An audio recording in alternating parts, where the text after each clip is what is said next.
Olá, boa tarde a todos. Obrigado pela presença aí nesse domingo chuvoso, né? Um abraço aí para os papais. Eu sei que o público é majoritariamente feminino, mas um feliz Dia dos Pais aí para algum pai que esteja na plateia. Bom, eu sou o Luiz Rebinski e eu vou conversar com a Pauline Torti e com o João Almino, e o tema da nossa mesa é Inventar Mundos. Então, agora eu vou chamar a Pauline Torti e o João Almino aqui para a gente dar início à nossa mesa.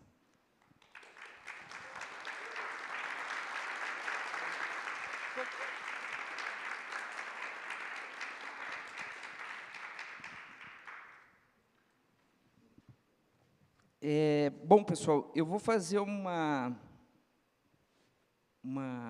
Deixa o João se sentar. Fazer uma breve apresentação aqui dos dois autores. Vou começar pela Pauline, que nasceu em Brasília, é jornalista e mestre em Comunicação e Sociedade pela UNB.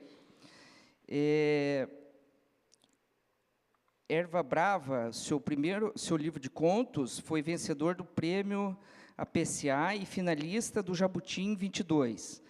Ela estreou na literatura em 2016 com o romance Alegro Manotropo, semifinalista do prêmio Oceanos de Literatura. Agora, em 2026, lançou o elogiado aí, romance Os Imortais, que acompanha a trajetória de um clã de Neandertais. O João Almino nasceu em Mossoró, mas tem uma relação muito próxima aqui com Curitiba. Mora aqui na cidade hoje, né? Casado com uma curitibana, né? E rodou o mundo, né? Várias cidades. Ele é diplomata e membro da Academia Brasileira de Letras, é autor de diversos livros de ficção e não ficção. Entre seus romances, destacam-se As 5 Estações do Amor, vencedor do Prêmio Casa das Américas 2003, Cidade Livre e Homem de Papel, o mais recente, né? Publicado em 22 e finalista dos prêmios São Paulo de Literatura e Jabuti.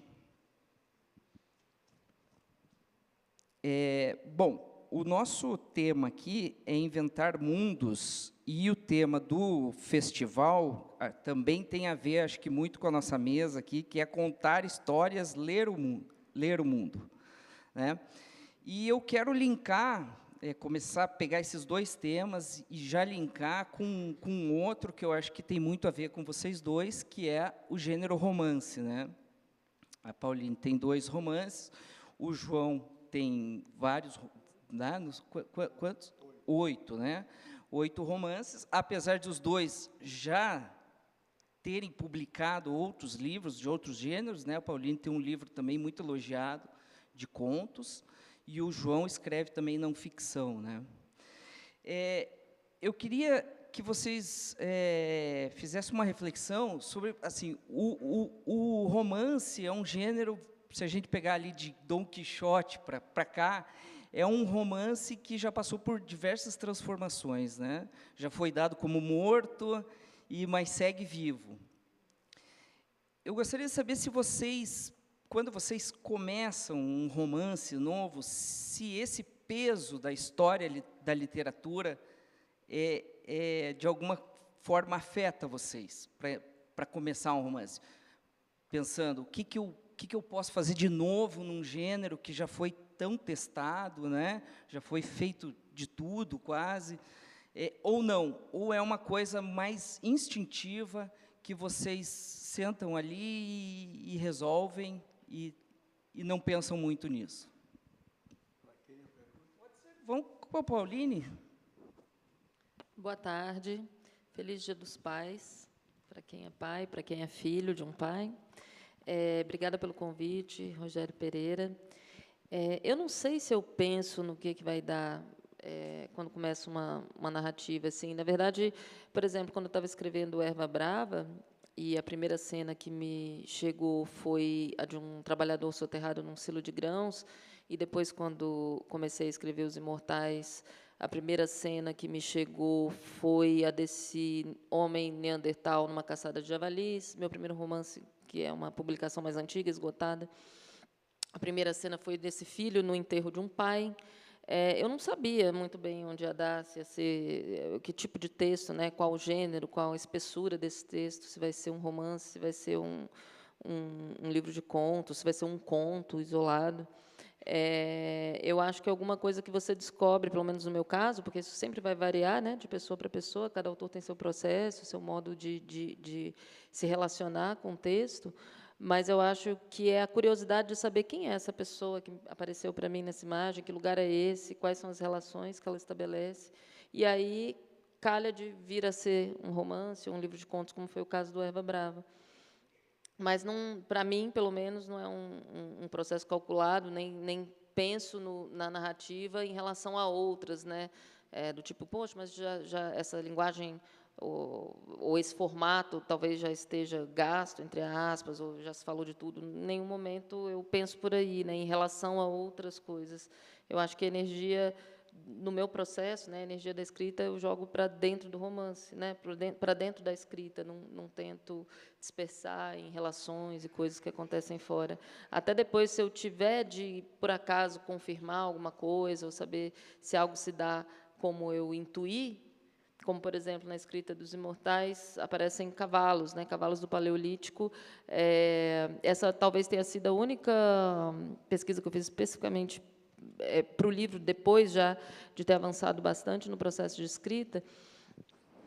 Isso eu faço a posteriori, né? Não é durante, não é enquanto, não é para.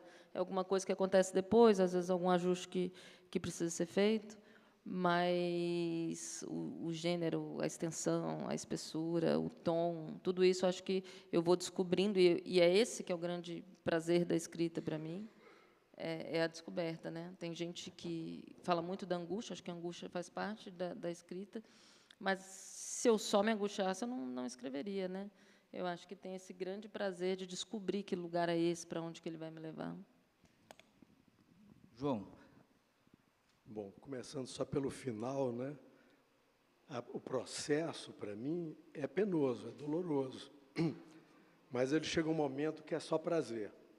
É quando está naquele final do processo em que você fica fazendo revisões. No meu caso, realmente, eu demoro muito mais nas revisões do que na escrita. Agora, quanto ao processo mesmo, aquilo que você está falando, que, no seu caso, é muito espontâneo, né, sempre, eu trabalho com a seguinte ideia: rigidez com total flexibilidade. Né? O que é isso, né? Claro, contraditório, mas é a pura verdade. Quer dizer, eu tenho um plano na cabeça. Se eu não tiver o plano, eu não consigo realmente começar a desenvolver a escrita. Só que, à medida que você vai escrevendo, aí, claro, o plano tem que mudar. É você que está escrevendo, você pode mudar todo dia, na verdade, né? Você muda o final, você muda os personagens. No meu caso, por exemplo, é fundamental eu saber muito sobre os personagens. Eu faço biografias deles que não incorporo plenamente. E, às vezes, eu descubro que dois personagens não são tão diferentes assim, eles devem ser um personagem. E, às vezes, eu faço o contrário também. Eu crio um personagem a partir do outro. E esse foi o processo sempre, sabe? Agora, para mim foi sempre fundamental isso que você mencionou no começo, que é um tema aqui do nosso debate, né? Que é a criação de mundos, né? O livro da Pauline é muito isso, né? A criação realmente de um mundo, e ela faz isso de uma maneira admirável, realmente. E eu pensei sempre muito nisso, criação de mundos, e você, quer dizer, criação de um mundo ficcional, claro, né? Mas é um mundo em que eu espero que as pessoas entrem acreditando nele, acreditando naquele mundo ficcional. E a primeira pergunta sua foi qual é o peso, no fundo, da tradição do romance, né? O romance, eu acho que é o gênero mais flexível, talvez, né? Ele pode incorporar tudo. O romance pode ser tudo. E a própria morte do romance é um tema do romance também. E ele vai assimilando os mundos contemporâneos. Isso é que é uma coisa admirável do romance. Então, eu acho que ele tem realmente vida ainda pela frente, né?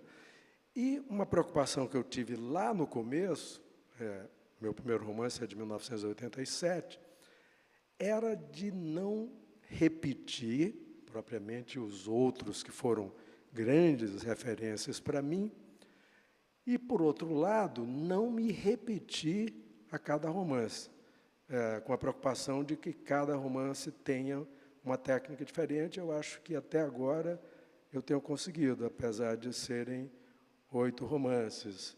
Então, para mim, isso é fundamental, essas duas coisas. E não repetir, no meu caso, é o seguinte: eu sou do Nordeste, né? Passei a minha infância entre o sertão do Rio Grande do Norte, o sertão do Ceará, venho de Mossoró, mas passei muito tempo na fazenda, também no Ceará. E eu li muito os regionalistas nordestinos. Por exemplo, o Graciliano eu li muito cedo, e aprendi com ele essa coisa de enxugar muito a linguagem, tenho uma grande admiração até hoje, mas uma grande preocupação que eu tinha era de não repetir aquilo que eu conhecia bem. Então, resolvi criar um mundo ficcional que não era baseado no Nordeste, mas para o qual eu podia trazer personagens nordestinos. Então, foi assim que eu comecei.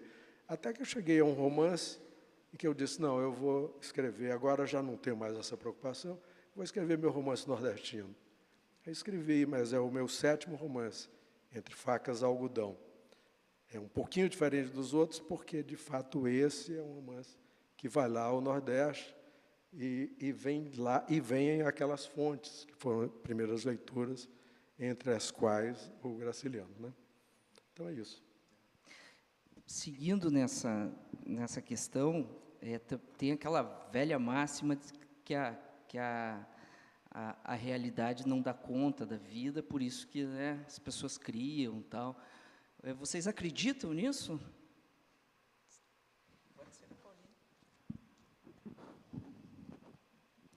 O que é a realidade também, né? Porque o real está sempre ditado por um tipo de perspectiva, né? A gente tem sempre uma régua cultural, uma régua moral envolvida, né, na hora de definir o que é o real. E a gente está num tempo em que as pessoas criam as suas narrativas, e a Terra é plana, de repente, para algumas pessoas. É claro que isso não anula o fato de que a Terra não é plana, né? Mas a pessoa ela tem uma convicção tão grande de que um chip entra no corpo de uma pessoa e vai ditar o comportamento dela a partir de uma vacina, são coisas absolutamente delirantes, né? Então, eu acho que, na verdade, a fantasia, dentro de uma linguagem estética como a literatura, ou seja, o teatro, né, um texto dramático, seja as artes visuais, seja uma performance, seja a dança, seja o que for, acho que ajuda a gente a canalizar esse desejo que a gente tem de ficcionalizar para um lugar onde a gente se expande, onde a gente é saudável e não uma pessoa equivocadíssima, né? Então, tem até, acho que ontem, na mesa com a Marta Batalha, ela rememorou A Bolsa Amarela, da Lígia Bojunga Nunes, e que é um livro que eu li também na minha infância. Acho que muitas autoras leram esse livro na infância. É um livro muito voltado para crianças que gostam de escrever. E, nessa história, tem essa personagem, essa menina, que ela é uma criança numa casa de adultos, porque os irmãos são muito mais velhos e tal, e ela ficcionaliza muito, ela mente, ela inventa as histórias, ela é sempre muito censurada pela família, porque ela inventa demais. E aí ela ganha uma bolsa que ninguém quer, de uma tia, acho que era Brunilda, sei lá o nome da tia, uma tia rica que mandava os restos, assim, as coisas que ela não queria mais para a família. Ela ganha essa bolsa amarela e ela passa a escrever as mentiras, ela faz pequenas notas, coloca nessa bolsa, não sei se está totalmente certa, tá, a minha memória, porque faz muitos anos que eu li, li mais de uma vez, mas tem muito tempo que eu não volto no texto, e esses personagens começam a ganhar vida dentro da bolsa, ela se implica nos dramas dos personagens, tem um galo de briga, tem um alfinete, né, então objetos, animais. e ela se envolve naquilo e é onde ela pode descarregar o desejo dela de fantasiar, de fabular, né? Eu acho que todos temos uma vocação para criar, para fabular, para inventar outras realidades, né? E quando acho que a gente coloca isso no lugar adequado, né? Isso é muito bom. Eu, na verdade, tendo a ser uma pessoa um pouco, talvez, mais rebelde, eu não sou muito das adequações, mas a gente está vivendo num momento em que esse discurso, né, da liberdade, ele foi cooptado para a não liberdade, né? Esse discurso do sujeito, da importância do sujeito, da subjetividade, virou, na verdade, um respaldo para que eu acredite e defenda qualquer coisa, né, sob o argumento de que é o meu ponto de vista, é a minha experiência, é o meu, eu. Então, acho que talvez a fabulação, ou a criação artística, né, como é a literatura, ela nos ajuda a realizar essa potência que é humana, mas sem causar danos, né, para a gente mesmo, para a sociedade, para o meio que a gente vive. Né, é um jeito legal de realizar isso. Se eu João, entendi bem, Pauline, o final da sua fala, né, tem a ver com fabulação mesmo, ficção propriamente dita, naquilo que a gente faz, né? Eu sou, assim, realmente convencido de que a fabulação é um elemento que não pode ser abandonado, né, pelo nosso trabalho. Eu não tenho nada contra quem, por exemplo, acha que deve fazer só autoficção. Tudo bem, eu acho que pode haver isso, e isso pode enriquecer a literatura. Mas nós não podemos abandonar o elemento propriamente ficcional de fabulação no trabalho, quer dizer, de vários escritores, ou de muitos escritores. Eu admiro muito uma escritora inglesa, que, aliás, esteve lá na Flip, não sei se você se encontrou com ela, que é a Zadie Smith. A Zadie Smith é absolutamente brilhante, mas ela escreve também ensaios. Ela é grande romancista, escreve também ensaios. Ela tem um ensaio de 2019, que ela publicou já no final do ano, acho que é 24 de outubro de 2019, que é um ensaio em que ela diz assim: fascinada por presumir, em defesa da ficção. E aí ela, fazendo uma alusão ao Walt Whitman, ela diz assim: o que insulta a minha alma é uma moda recente que considera que um autor ou uma autora só deve falar sobre aquilo que ela conhece mais profundamente, que ela só deve falar sobre personagens que sejam ou da sua classe, ou da sua raça, ou do seu meio, ou do seu país, né? Era uma coisa que o Machado de Assis já dizia lá naquele Instinto de Nacionalidade, né? Que o que importa é o sentimento íntimo, né? Então, para ela é fundamental a fabulação. Ela diz assim: se não fosse pela fabulação, eu não teria escrito nenhum dos meus livros. Eu acho que isso é muito importante, tem a ver com a realidade, né? Porque, veja só, o que é a realidade mesmo? A realidade é o que você lê nos jornais? Será que é isso? Depende, pode até ser, né? Mas também o que se lê nos jornais, você pode juntar de uma maneira fabulosa. Você pode dar ênfase ao que você quiser, você seleciona o que você acha importante, né? Mas a ficção não pode ser só isso. Ela pode ser muitas coisas. E eu acho que todas essas coisas devem ser preservadas. Do meu ponto de vista, a fabulação é um desses elementos centrais que devem ser preservados, até mesmo porque a ficção permite que você faça uma imersão mais profunda na realidade.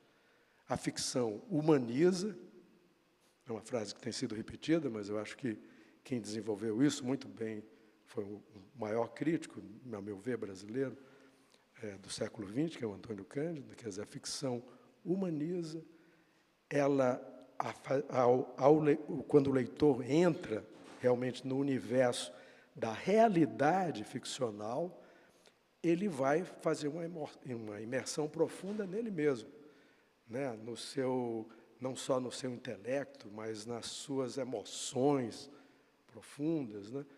Ele se torna, portanto, mais conhecedor dele, do mundo, né? E da sua própria realidade, interior e exterior. Então, a ficção tem a ver realmente com essa realidade. Mas, só complementando, você tem livros de ensaios também, né? Como que você faz essa divisão, assim, bom, agora eu vou... Claro que cada tema é um tema, né? Mas como que você... Que compartimento que cada assunto Veja só. está na tua mente de escritor? Veja só, quando eu publiquei o meu primeiro romance, como eu disse, de 1987, tem um próximo ano, portanto, ele vai fazer um aniversário, né? Eu decidi que eu abandonaria a ficção, a não ficção. Eu tinha escrito 5 livros antes, são livros que podem ser considerados de filosofia, ou de filosofia política, né? Mas eu achei que era o momento de realmente abandonar aquilo e me dedicar à ficção, porque a ficção tinha sido o meu primeiro impulso. Foi por onde eu comecei. E eu não tinha publicado até aquele momento, porque eu não conseguia. Eu tive vários ensaios de romances e eu não estava satisfeito com os ensaios. Eu tinha escrito 2 contos muitos anos antes. Para ser exato, 18 anos antes da publicação do meu romance. Esses 2 contos eu nunca publiquei, mas, enfim, eram ficção e eram em torno de 2 personagens nordestinas. Eu, quando publiquei o meu primeiro romance, eu levei as 2 personagens para o meu primeiro romance. E nele eu incorporei uma série de coisas que eu queria e cheguei a essa conclusão: abandono o ensaio. Agora, por que não abandonei 100%? Porque, por um lado, houve demandas que me fizeram, eu quase sempre rejeitei, mas, num outro caso, eu achei que fazia sentido eu voltar a um tema antigo, porque eu achei que ele era atual. Por exemplo, há um organizador de importantes colóquios no Brasil, que é o Adalto Novaes, né? Ele faz isso regularmente, depois isso sai publicado num livro. E nós trabalhamos muito próximos de um filósofo francês chamado Claude Lefort.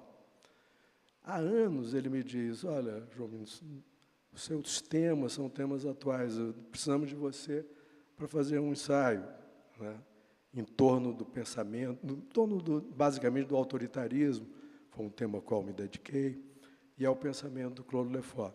Este ano, pela primeira vez, eu estou aceitando. Eu vou fazer uma tal conferência lá, uma no Rio de Janeiro, no dia 31 de agosto, nesse mês, e uma em São Paulo, no dia 1º. Mas são coisas excepcionais. Os outros livros, que são de ensaio, eles ocorreram também por conta de convites para que eu falasse de literatura, basicamente da minha literatura. Mas eu não gosto de fazer uma coisa autocentrada. Então, quando me convidam, aí eu digo assim: olha, em vez de falar do meu romance, por que eu não falo de Machado de Assis, né? Por que eu não falo de Graciliano Ramos? Por aí vai, né?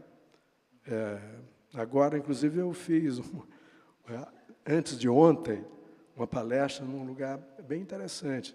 Eu fui convidado para abrir a Feira da Literatura de Cordel, do Nordeste. Então, fui lá, Juazeiro do Norte. Para mim, foi uma emoção enorme, né? E aí resolvi falar do seguinte tema: o cordel noutras literaturas, que é super interessante, né? O cordel está em muitas outras literaturas. O cordel está em João Cabral, né? O cordel está no Ariano Suassuna, e por aí vai, né? Então, o que é ensaio, eu já lhe expliquei, vem dessas circunstâncias, né? Ainda nessa questão da fabulação versus a realidade ou a pesquisa, eu acho que assim o livro da Pauline, acho que tem muito isso, né? E o seu último romance, que é O Homem de Papel, também você resgata um personagem do Machado, né? Isso que eu queria saber de vocês dois, assim, como que vocês fazem? Eu vi algumas entrevistas da Pauline falando que você levou 5 anos para escrever o seu livro, né? E que as suas pesquisas a respeito do assunto foram pesquisas da vida, digamos assim, né? Não foram especificamente para o seu romance.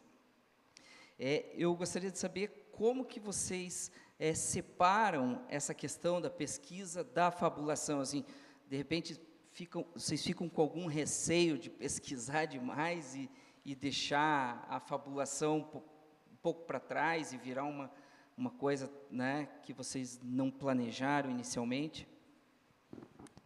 Não tem esse receio. Eu, pelo menos, né? No caso dos Imortais, eu venho de um histórico, né, de cursos ligados à ciência da natureza. Eu fui estudante de engenharia florestal, de biologia, de oceanologia, fiz estágio em primatologia, e são temas que me interessam e que eu teria lido independentemente do desejo, e que li independentemente de um dia despocar uma ideia para escrever um romance sobre, né, de aparecer na imaginação essa imagem desse homem na caçada de javalis. Eu sou uma pessoa, isso é uma característica, acho que minha, algumas pessoas são assim, eu sou uma pessoa muito curiosa, eu gosto de conhecer e saber de coisas. Eu acho que os fenômenos da vida são muito poéticos e muito fascinantes, né? Quando a gente estuda citologia, por exemplo, né, que são as células, que é bem mais interessante do que aquela citologia da escola do ensino médio, é uma orquestração, é uma magia que a gente entende muito pouco, tá? Essa fisiologia da célula, a gente aprende ali o ciclo de Krebs, não sei o quê, mas isso não é nada, né? É uma casquinha que a gente conseguiu tirar ali de cima, né? Essas organelas todas, que são muitas mais do que aquelas que a gente aprende na escola, e outras que ainda as ciências estão tentando entender para que servem, como funcionam e tal. É uma coisa da ordem do milagre, né? Do maravilhoso. É claro que, se você for até a raiz e conseguir ir descascando, talvez tudo tenha uma explicação, tenha um sentido material, mas eu acho que, mesmo que tudo tenha um sentido, uma explicação material, o milagre ele permanece, né? O milagre no sentido não religioso, mas de alguma coisa extraordinária que deixa a gente estupefato, né? Você vai para uma floresta, hoje em dia estão pesquisando muito sobre as raízes, por exemplo, das plantas, como elas fazem trocas químicas, como elas se comunicam, junto com os micélios, né, que são essas hifas dos fungos que fazem ali uma comunhão, um pacto com as plantas, e isso é muitos organismos formando um grande organismo que tem uma espécie de inteligência operando ali. Eu acho tudo isso muito poético. Então, ler sobre essas coisas, saber sobre essas coisas, né, faz parte do tipo de curiosidade que eu tenho. E, quando comecei a escrever, talvez eu tivesse assim esse substrato, sabe, da pesquisa, mas alguma coisa, eu te falei agora, os cavalos do Paleolítico, e alguma coisa também sobre a vegetação do Paleolítico, né, as formas selvagens, por exemplo, de tomilho, agrião, algumas coisas eu pesquisei depois já da escrita bem adiantada, sei lá, 4 anos de escrita, mais ou menos. Aí, no último ano, 3 anos e meio, ali para o último ano, 1 ano e meio, eu confirmei algumas coisas a respeito da botânica e dos cavalos, mas é isso, assim, é um interesse que é meu de coração, sabe? Não é uma coisa assim que eu faço quase com um certo sacrifício. Não é sacrifício nenhum, é muito prazeroso, assim, eu acho maravilhoso. Desculpa me alongar um pouquinho, mas Tanto é que, por exemplo, eu tenho ainda muito na memória, quando eu era criança, 6 para 7 anos, passou muito tarde da noite A Guerra do Fogo, né, que é uma adaptação, na verdade, de um livro, mas foi a primeira vem que eu soube que existiam outras espécies humanas. E aquilo me marcou tão profundamente, eu me lembro que eu fiquei absolutamente fascinada com isso. Então, sempre foi uma coisa que eu quis saber mais, né? Tem um livro incrível chamado Os Humanos Antes da Humanidade, uma perspectiva evolucionista do evolucionista chamada Robert Foley, que foi publicado pela Unesp, que é um livro assim que eu acho que todos deveríamos ler para a gente também, sabe, entender o nosso papel enquanto espécie aqui nessa Terra, que ele é pequenininho, sabe? Como a gente é capaz de alterar tudo, criar tantas coisas, né? A gente se apropria dos recursos e cria tantos outros recursos que parece que a gente é muito extraordinário. De certo modo, a gente é, né? Mas, ao mesmo tempo, existiram pessoas muito capazes aqui também, além da nossa espécie, né? Outros indivíduos que, por uma série de circunstâncias que não são claras, mas que também são da ordem da sorte, né? Não é tudo competência. Tem também o acaso, né? Na evolução das espécies, na trajetória da vida na Terra. Não sei, eu acho isso tudo muito, muito bonito, assim, de se pensar, de ver, ler. Só complementando o que você falou, o livro, assim, é incrível como aquela questão do pacto com o leitor, né? Você faz um grande pacto com o leitor entra muito na sua proposta ali, né? Porque a impressão, assim, você não, em nenhum momento você fica em dúvida, para você, né? Você vai lendo aquilo ali, realmente aquilo ali aconteceu, né? É que nem, por exemplo, gente, Gregor Samsa amanhece de sonos intranquilos, transformado num grande inseto. Quem que se transforma num grande inseto, né? O Barão das Árvores, do Calvino, uma pessoa passa a vida inteira, desde os 12 anos, em cima das árvores. A gente sabe que não é possível, mas dentro do universo é possível, dentro daquele universo funciona. Né? Mas o que eu queria te perguntar é o seguinte, para conseguir esse resultado tem que ter muito trabalho, né? O que você já citou aí alguns livros, o que você leu durante esse período? Sei que vem, né, você já falou que o interesse vem de muito antes, tal, mas o que você, se você pudesse citar aí mais alguns livros que mas você diz narrativas ou não ficção? Não ficção. Não ficção. Não ficção. Uhum. Tem um livro que foi o único presente que meu pai deu para minha mãe, que é porque eles tiveram pouco tempo de relacionamento, que é o Macaco Nu, do Desmond Morris, que é uma perspectiva primatológica sobre a nossa espécie, sobre o Homo sapiens, que eu gosto muito. Muita coisa ali já foi revisitada, né? Até porque a genética surgiu, trouxe outras informações, né? As coisas foram revistas, mas eu acho muito bom. Que mais? Tem os livros do Steven Pinker, que é um linguista que eu gosto muito, que é pensamento sobre a linguagem. O Steven Pinker ele parte da ideia de uma gramática universal que vem da Revolução Chomskiana da linguagem, né? Quando Chomsky propõe isso, a linguagem como uma função biológica da nossa espécie, como as linguagens de diferentes animais também fazem parte, né? da natureza deles. E o Chomsky, enfim, alguma coisa ali também a gente já pensa um pouco diferente, tem gente que discorda, né, outros pesquisadores, mas eu acho que é um caminho bem legal também. Eu acho que tudo sobre a vida é lindo. Tem um livro que se chama justamente A Trama da Vida,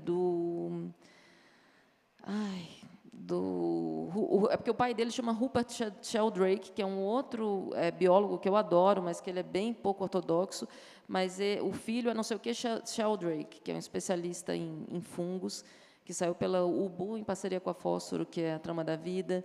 Tem um livro que eu amo de paixão e eu acho que é muito legal, que chama Outras Mentes, do Peter Godfrey Smith, acho que saiu pela Todavia, que é sobre a inteligência, a sensibilidade e as emoções dos polvos, que parece um animal, né, que não tem muita expressão facial, parece que ele não está muito aí implicado em nada, mas, na verdade, está muitíssimo implicado. O Sapiens foi uma leitura para você ou não?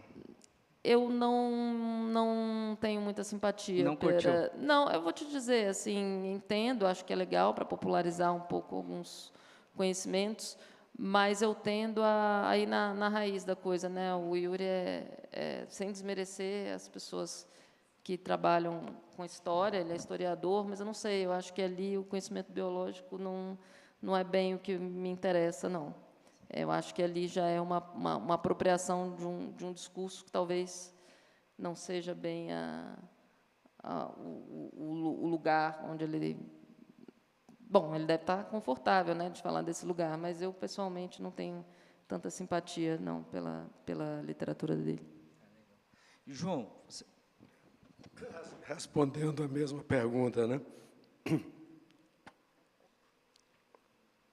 Para mim, o que eu acho fundamental é que a linguagem da ficção apareça no primeiro plano, porque a ficção ela pode incorporar a filosofia, a história, né, o jornalismo, enfim, e toda essa pesquisa que a gente pode fazer, né? Agora, eu fico sempre um pouco, eu não diria, você disse, não me preocupo, né? Mas eu tenho um certo cuidado com isso. Eu digo, às vezes eu acho, será que eu estou colocando aquela informação que eu colhi tão no primeiro plano que a linguagem não é da ficção?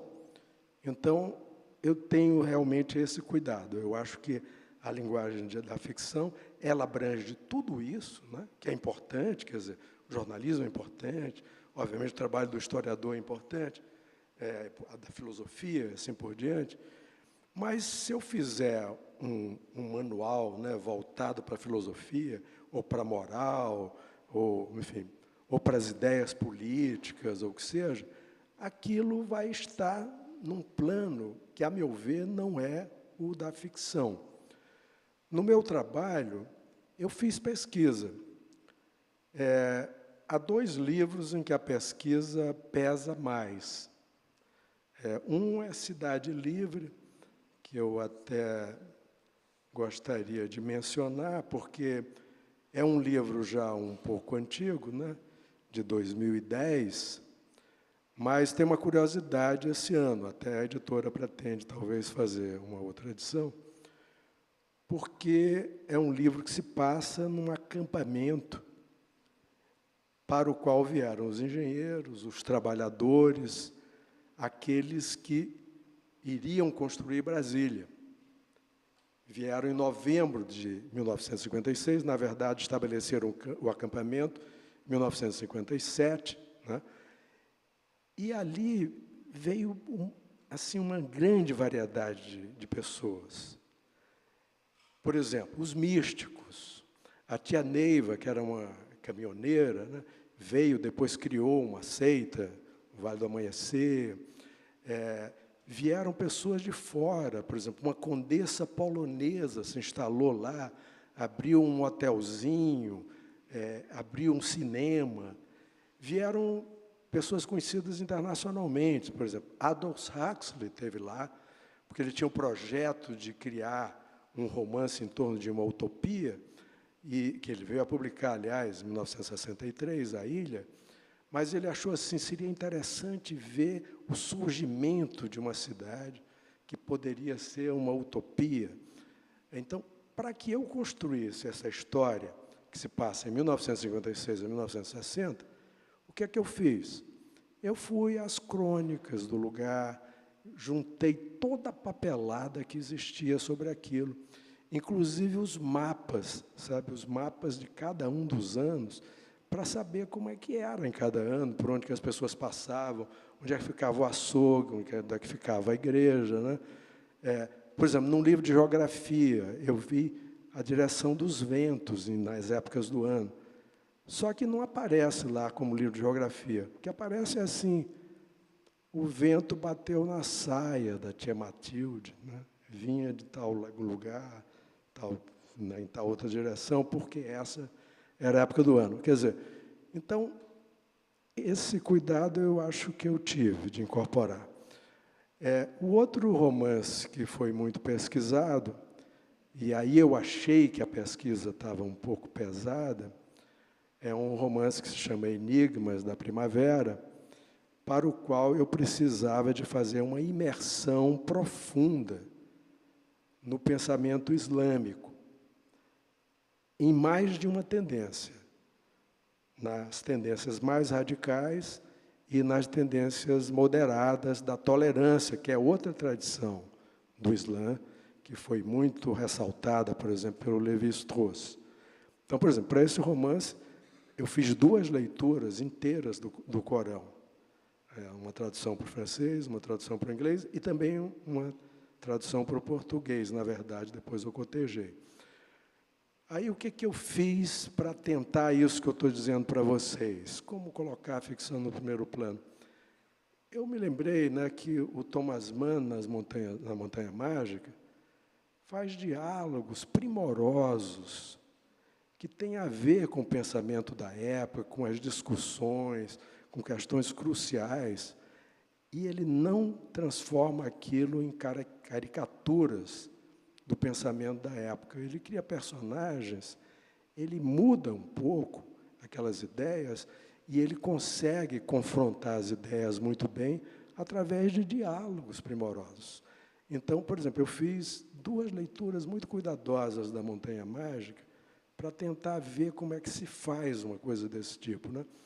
Não sei se fui bem-sucedido, mas eu tinha um privilégio nesse momento, que eu morava a 50 metros da Biblioteca Nacional da Espanha, onde havia todos os documentos medievais, os documentos árabes, né, da época da ocupação da Península Ibérica, e eu tive acesso a um material precioso para entrar nesse universo, né, no universo islâmico. Esses são os 2.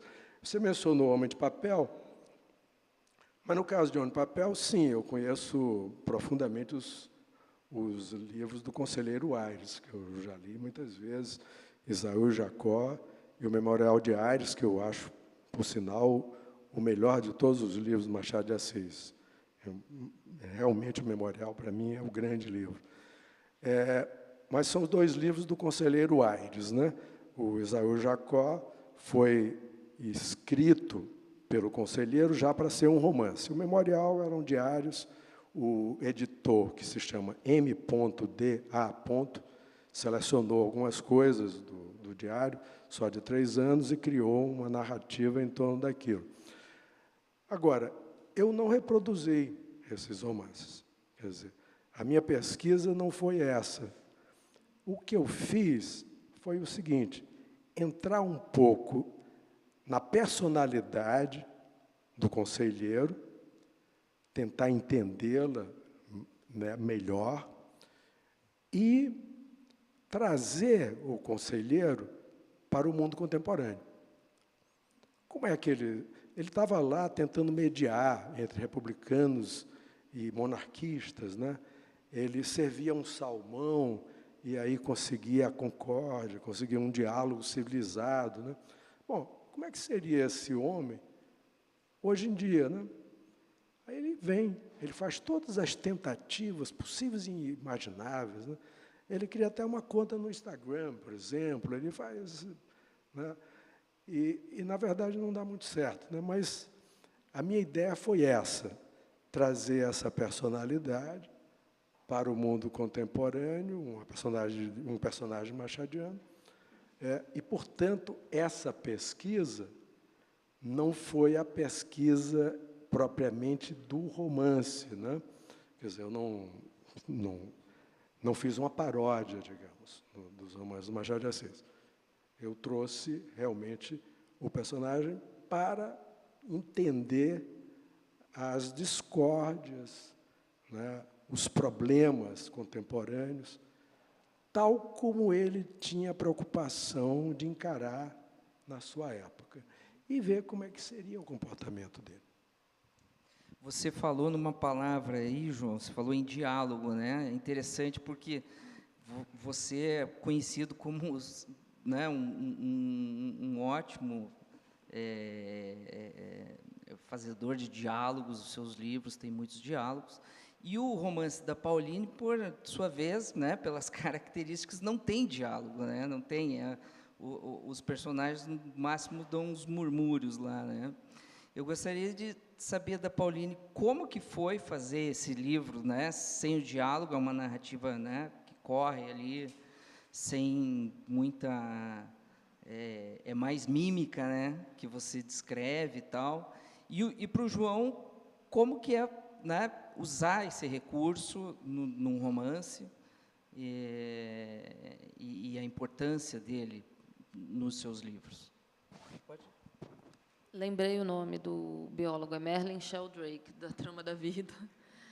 E tem outros livros muito legais do André Lerroy-Gowan, que é um francês, tem Os Caçadores da Pré-História, tem vários, assim, das edições 70, né, portuguesas.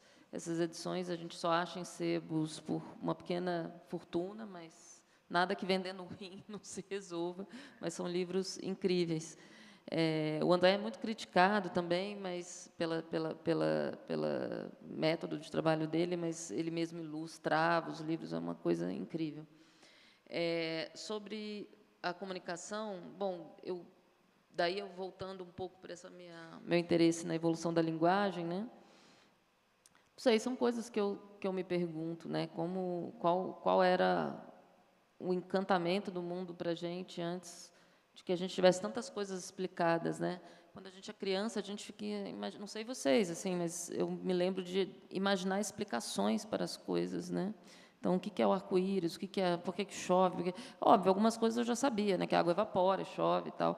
Mas outras a gente cria, né? Explicações. Eu acho que na infância do mundo, né? Nossos ancestrais, nossos parentes mais antigos, acho que eles tinham de lidar muito com isso, né? Achar explicações para as coisas.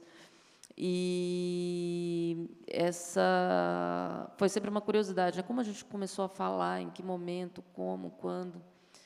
E quando comecei a ler sobre a evolução da linguagem e comecei a entender hoje as hipóteses, né, que existem sobre isso, e como essa proto-linguagem surge, e onde, por exemplo, no Havaí, não sei se vocês sabem, teve uma colonização muito forte da indústria açucareira, né? Foi nessa que o Havaí acabou virando território dos Estados Unidos. Mas os havaianos primeiro, eles morreram muito das pragas, das pestes, né, que essas pessoas levaram. E depois eles não tinham muito traquejo com a roça, né? O lance deles é o trabalho a lida no mar. Então eles não eram muito dobráveis para aquela escravidão, né? Porque era um regime, embora as pessoas ainda ganhassem lá uns centavos, era um regime de semi-escravidão. Então, qual que foi o plano? Eles trouxeram trabalhadores de várias partes do mundo. Então, veio gente do Japão, veio gente de Portugal. E a ideia era organizar essas pessoas nos postos de trabalho de maneira que estivessem sempre vários estrangeiros, eles não pudessem se comunicar entre si, porque assim você impede que a classe trabalhadora se organize, já que eles não falam a mesma língua. Só que aí acontece um fenômeno que, sim, eles ainda assim conseguem se comunicar. Pegam um gesto, um som, alguma coisa que tem uma certa universalidade, né? Então, até porque tem coisas, tem traços das nossas expressões, do nosso gestual, que é lido em qualquer cultura. Se eu faço uma cara de triste, se eu faço uma cara de alegre, qualquer pessoa, em geral, né, com suas capacidades cognitivas plenas, vai entender o tipo de sentimento que eu estou tentando comunicar. E essas pessoas, ainda assim, conseguem se organizar e elas fazem algo que talvez fosse próximo a uma comunicação, né, pré-linguagem, como a gente conhece a linguagem hoje. E esse narrador ou narradora, porque para mim não tem gênero, ele traduz esse mundo para a gente, essa linguagem deles, né? Então, não é que eles não falem, né? Assim, eles não têm uma linguagem parecida com a nossa, mas eles se comunicam, eles fazem trocas importantes, eles se organizam, eles organizam caçadas, eles têm alguns princípios, eles têm alguns procedimentos que são padrão, né, naquele pequeno grupo, nessa pequena comunidade. E esse narrador ou narradora faz o papel de traduzir como eles se comunicam para nós. É como se tivesse ali, nesse caso, por exemplo, do Avaí, e, aliás, pouco tempo depois, eles estouraram uma grande greve de trabalhadores, né, com essa comunicação truncada, falhada, difícil, mas eles conseguiram, sim, organizar uma grande greve que foi, por acaso, não por acaso, aliás, duramente reprimida. Então, é como se esse narrador estivesse contando aqueles trabalhadores se organizando. Então, o fulano quis dizer tal coisa, eu não digo qual é o som, mas eu sei que a intenção que está atrás daquele som, o significado daquele som. Então, acho que foi alguma coisa por aí, porque existiriam muitas possibilidades, né, de apresentar isso, mas aquilo que o João falou, né, tem muito do processo que não entra no resultado final, né, no texto final.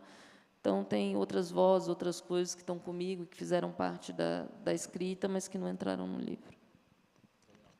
E para você, João, qual que é o peso do diálogo na sua ficção? Antes de responder, eu diria o seguinte: você faz duvidar de que o princípio é o verbo, né? Mas o que é muito bom, né? Mas veja só, não é só através de palavras, obviamente, que há comunicação. Porque eu acho que o princípio é o sentir, né? Você transmite, obviamente, através de olhares, através de comportamento, e isso tudo tem que entrar no romance. Quando você cria o personagem não só fala, né? Ele também age no mundo, e isso está lá no romance. Agora, quando ele fala, quando há diálogos, o que eu acho que é realmente fundamental é que ele tenha a sua fala. Quer dizer, você precisa de conhecer a biografia para saber como é que esse personagem se expressa. Aí você tem que ver a classe social, o nível educacional, a personalidade mesma do personagem, para que não fique artificial e, sobretudo, para que os personagens não falem do mesmo jeito, porque nós não falamos do mesmo jeito, né? E, sobretudo, quando eles são muito diferentes, eles têm que falar de maneira diferente. Então, os diálogos eles têm que ser construídos com essa preocupação. Como os romances, em geral, não precisa de ser assim, né? Mas vários romances também, eles giram em torno também de conflitos que servem ao desenvolvimento do enredo. Então, os diálogos também podem se prestar a isso, porque, através dos diálogos, há opiniões distintas e até um linguajar distinto, que pode ser agressivo, de um em relação ao outro, e isso tem que aparecer lá. Agora, grandes romances não fazem isso, né? E grandes romances não têm uma enormidade de diálogo. Eu estou pensando muito, por exemplo, Clarice Lispector. Ela tem livros em que, sim, há romances, o último, A Hora da Estrela, há diálogos e tal, mas há outros em que não, e são romances primorosos, né? Água Viva, que é puro poema, do começo ao final, né? Enfim, um romance em que o livro inteiro basicamente a personagem diante de uma barata, né? E, no final, o enredo é esse: come ou não come a barata, né? E, no entanto, a gente lê aquilo de cabo a rabo por causa da linguagem. Duas histórias podem ser contadas, uma delas ser literatura, que atrai o leitor, e outra ser uma história muito banal, que não é literatura, e serem a mesma história. Então, a meu ver, a linguagem, de fato, é fundamental para isso, seja no diálogo, seja fora do diálogo. E a gente está se encaminhando aqui para o final, mas eu gostaria de fazer uma última pergunta aqui para vocês, que é sobre Brasília, né? A Pauline nasceu na cidade e o João adotou a cidade como pano de fundo de sua ficção, né? onde vocês acham que Brasília exerce uma influência no que você escreve, Pauline, no que você escreve, João? Talvez a do João seja um pouco mais perceptível, né? Um pouco mais... mas certamente há uma influência da cidade, né? Do que a Pauline escreve. Eu não sei se exatamente a cidade. Talvez sim. Bom, certamente sim, porque qualquer coisa que eu escreva vai passar por mim. Eu sou uma pessoa que nasceu em determinado lugar, viveu determinadas coisas, né? Não estou ali com uma calculadora vendo o que entrou da cidade, o que não entrou. Mas o que eu tenho mais claro assim é a experiência da paisagem aberta, né? Eu acho que essa experiência dos grandes campos, do Cerrado, eu acho que isso acabou, até hoje, por enquanto, entrou em tudo que eu escrevi, desde do primeiro romance, que é esse romance fantasma, que saiu para uma pequena editora no Rio, e ele não está disponível mais, e eu gosto que seja assim, não estou pedindo que seja publicado, eu gosto da situação dele, assim, meio fantasmagórica, mas ele, uma parte se passa em Brasília, outra parte se passa na Chapada dos Veadeiros. O livro de contos tem essa cidade fictícia no interior de Goiás, que é Buriti Pequeno, né, e que é uma cidade que ela não tem aquele idílio, né, do interior, a urbanização chegando, monocultura muito a monocultura e as granjas, né, cercando as cidades, sufocando um pouco uma maneira de viver que está em franco desaparecimento. E nos Imortais essas caminhadas, né? Eu gosto muito de caminhar e fui muito trilheira, hoje menos, mas por muitos anos encarei bastante trilha e não sei, eu acho que a experiência do ermo, né, da paisagem aberta, sabe, ter céu para ver. Quando das vezes que eu saí de Brasília, eu acho que o João concorda comigo, a gente sente, né, a falta daquele olhar distante, né? Eu posso olhar longe. E esse olhar, assim, o olhar do campo aberto, eu acho que até pelo menos no momento aparece sempre em tudo que eu escrevo por mais tempo, né? Todos os projetos nos quais eu me debrucei por alguns anos e tal, esse olhar, essa perspectiva apareceu. Sem dúvida, concordo com você plenamente. Agora, a minha Brasília é, de fato, uma Brasília ficcional, né? Já no primeiro romance, ela é uma mistura, digamos, da intenção, da utopia, da ideia, e a Brasília construída espontaneamente. Então, esse contraste está lá. Para simplificar, é assim, utopia e distopia. E isso está lá presente. Brasília é uma ideia, porque é mesmo, né? É uma ideia que acompanhou toda a história do Brasil independente. Quer dizer, a primeira ideia de Brasília foi do José Bonifácio, nas cortes portuguesas. Ele já usou o termo Brasília, curiosamente, né? Depois foi incorporado a várias das constituições brasileiras. Houve expedições, a Expedição Cruz, 1893, já fez um levantamento completo daquela região. Até lia. O Juscelino usou, né? A equipe dele usou esse material, essa pesquisa. O Juscelino usou esse material e mais, né? O Juscelino usou todo o trabalho que tinha sido feito por uma comissão técnica, encabeçada por um norte-americano, no governo Vargas, anterior a ele. Estava tudo pronto, sabe? Aí o Juscelino inventou o seguinte: ele foi a um comício, né? E uma pessoa lá do povo cobrou dele: olha, tem que construir e tal a cidade. Aí ele aproveitou isso: olha, isso foi uma demanda agora, então é o momento de construir, né? Mas estava lá tudo planejado, tudo estudado, né? O território demarcado do Distrito Federal pelas constituições. Então, quer dizer o seguinte, é uma ideia, né? Depois eu achei assim, é um cruzamento de Brasis.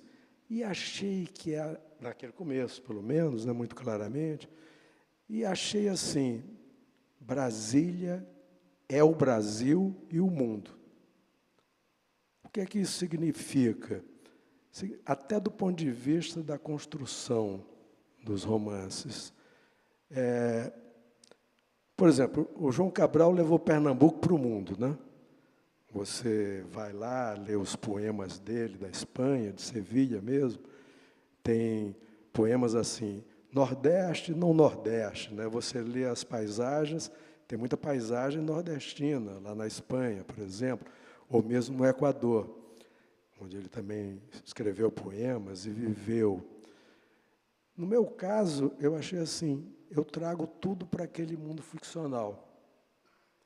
Porque em qualquer lugar existem dramas, existem tragédias, né? Todo esse repleto de emoções humanas, e, portanto, você pode trazer histórias